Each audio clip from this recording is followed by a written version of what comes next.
The Controller General of the Nigerian Immigration Service, Wuraola, says the passport automation process has recorded huge success since the process was unveiled, with only about 5% of applications under review. Like everything that is new, there may be issues here and there.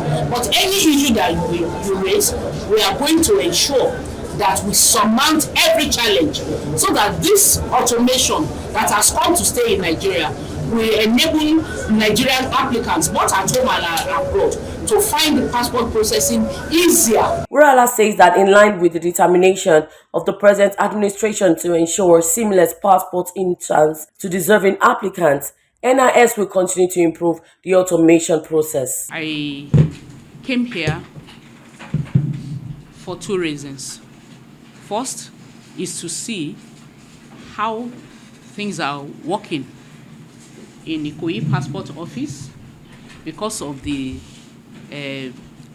new regime in the passport application process.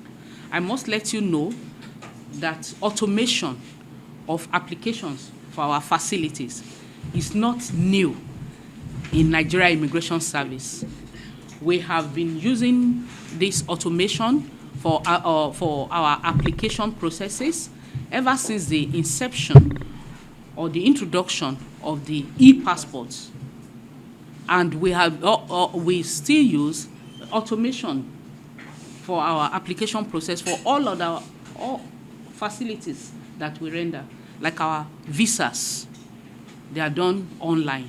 The CGI also disclosed that the service will train 5,000 special personnel as bodyguards to improve the security around the Nigerian borders. This, she said, will help to checkmate human trafficking across the borders.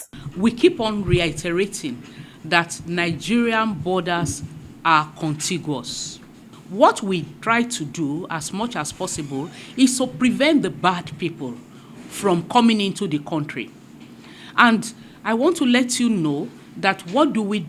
We have border patrol officers who patrol our borders day and night. The CGI calls on the stakeholders to support the federal government and Nigeria Immigration Service and its bid to make the country great again.